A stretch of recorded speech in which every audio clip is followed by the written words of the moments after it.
حضرت امام مالک رحمۃ اللہ علیہ فرماتے ہیں جو کام اس وقت دین نہیں تھا وہ آج دین نہیں ہو سکتا۔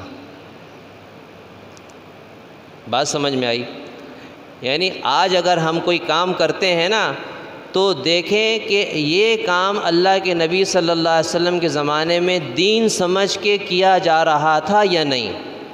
اگر اس زمانے میں اس کو دین سمجھ کے کیا جاتا تھا تو آج یہ دین ہے، لیکن اگر کوئی کام ہم کرتے ہیں دین سمجھ کے لیکن اس زمانے میں وہ دین سمجھ کے نہیں کیا جاتا، سمجھ لو آج وہ دین نہیں بن سکتا۔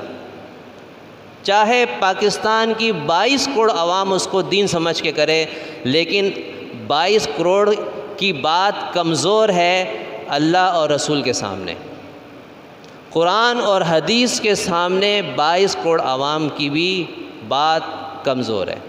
سب سے وزنی بات دین کے معاملے میں اللہ رسول کی بات ہے۔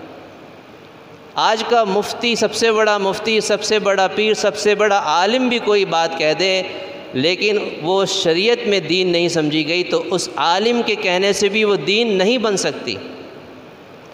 کسی بڑے سے بڑے بزرگ اور اولی کو خواب آ جائے کہ یہ دین ہے لیکن اس وقت وہ دین نہیں تھا تو اس کا خواب حجت نہیں ہے، بے شک دنیا کا سب سے بڑا ولی کیوں نہ ہو، سب سے بڑے ولی کا کشف کیوں نہ ہو کہ مجھے کشف میں نظر آیا ہے، یہ مجھے اللہ نے ظاہر کر دیا ہے، تو وہ اس کے کشف سے بھی دین نہیں بن سکتا۔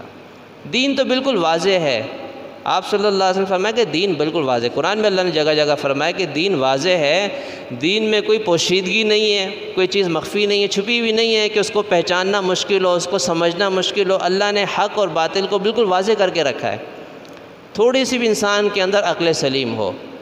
فرمائے کہ دین وہی ہے جو زمانے میں تھا اور اس زمانے میں جو دین نہیں سمجھا گیا دین نہیں ہے، لہذا ہمیں چاہیے کہ ہم انہی کاموں کو دین سمجھیں جس کو دین کہا گیا ہے۔ اس